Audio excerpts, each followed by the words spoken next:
तो नमस्कार। इस समय देख रहे हैं आप BindraTV.com और मैं हूं आपके साथ पुष्पराज द्विवेदी। और आज देश की जो राजनीति है वो क्या कहती है या उसका मोड़ क्या कहता है, तो इस समय आप देख ही रहे हैं कि योगी आदित्यनाथ जी को तो ये पता नहीं क्या बनाने के विचार में हैं ये लोग।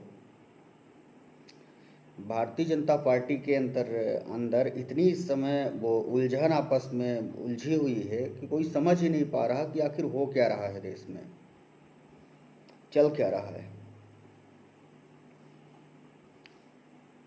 यूपी चुनाव सबसे खास मुद्दा है और ये 2024 की तैयारी जो है ये अभी से शुरू हो गई है इसकी शुरुआत। और अभी से शुरू नहीं होगी तो करेंगे क्या, क्योंकि आने वाले कुछ सालों में तो कुछ काम होंगे नहीं। वैसे भी 2 साल से ठप पड़ा है पूरा। पहली बात तो जनता को एक चीज़ समझना पड़ेगा कि उसको ये वो पूरी तरह से समझ जाए कि उसके लिए कोई भी ना तो बात करने वाला है, ना तो उसके लिए कोई लड़ने वाला है, ना उसकी कोई अब आवाज़ कहीं सुनेगा। हर प्लेटफॉर्म पे हर जगह सारे जो कानून है उसमें हर जगह संशोधन हो रहे हैं। सब में कहीं ना कहीं नए कानून कुल मिला के लाए जा रहे हैं। पुराने कानूनों का कोई वास्ता ही नहीं, कोई लेना देना ही नहीं है उनसे। अब इनकी पार्टी में क्या चल रहा है कि चल रहा उधर मोदी जी और शाह की एक तरफ है।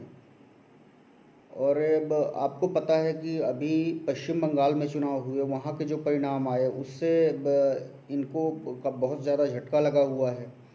और फिर उसके बाद आपको पता है कि सबसे बड़ा राज्य यूपी है, जो कि 80 लोकसभा सीटें अपने पास रखता है। और अभी तक का शायद इतिहास भी है कि दिल्ली का जो रास्ता है वो लखनऊ से ही हमेशा गुजरा है और उत्तर प्रदेश से ही गुजरता है। प्रधानमंत्री कहीं के भी हों, देश के किसी भी राज्य के बने, लेकिन जो उसका रास्ता है वो रास्ता सीधे तौर पे जो है वो लखनऊ से ही चलता है, निकलता है, उत्तर प्रदेश से ही, क्योंकि सबसे ज़्यादा लोकसभा की सीटें हैं। तो अब 2000 अब इनमें क्या है कि योगी आदित्यनाथ जी का ये है कि इन्होंने ज़मीन पे तो कुछ किया नहीं है। ये जनता को ये लोग बता तो सकते नहीं कि हमने ये चीज़ें आपको दिया है। कोई एक रोड मॉडल तो तैयार किया नहीं है। किया क्या है, गैंगस्टरों को मारा है या तो माफियाओं को, भूमाफियाओं को कुछ उसमें लगाम लगाई है। कानून पे ज़रूर एक तरह से इनकी पकड़ रही है और बहुत अच्छी पकड़ रही है कानून में उत्तर प्रदेश सरकार की। बाकी ज़मीन पे इंफ्रास्ट्रक्चर या कि आप कोई ज़मीन पे करने वाला या जनता के हित में करने वाला कोई ऐसा काम नहीं किया है। तो समस्या यहाँ पे है कि अब महत्वाकांक्षा जो तो इंसान की बहुत बड़ी बड़ी होती है और हर व्यक्ति की होनी भी चाहिए।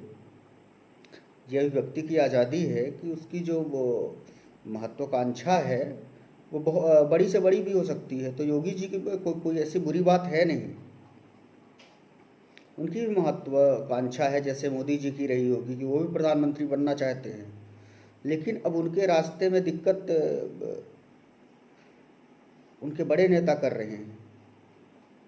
पार्टी में सबको पता है कि योगी आदित्यनाथ जी को कोई भी तवज्जो मिलता नहीं है। वो संघ परिवार के दबाव से मिलता है, संघ के कारण मिलता है, या कि आज तक जो वो स्टार प्रचारक रहे हैं, भारतीय जनता पार्टी के स्टार प्रचारक वो रहे हैं, उस पर भी कहीं ना कहीं संघ का हाथ था।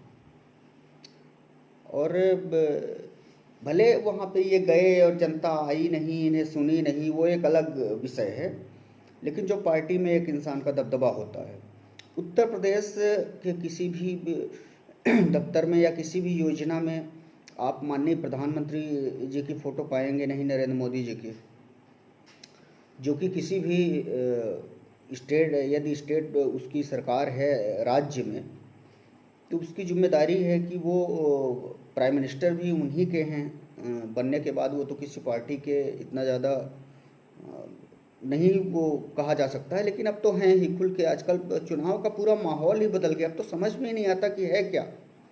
देश की जो सामग्री है, जो देश की चीज़ें हैं, जो पब्लिक प्रॉपर्टी है, वो पब्लिक प्रॉपर्टी रह ही नहीं गई है।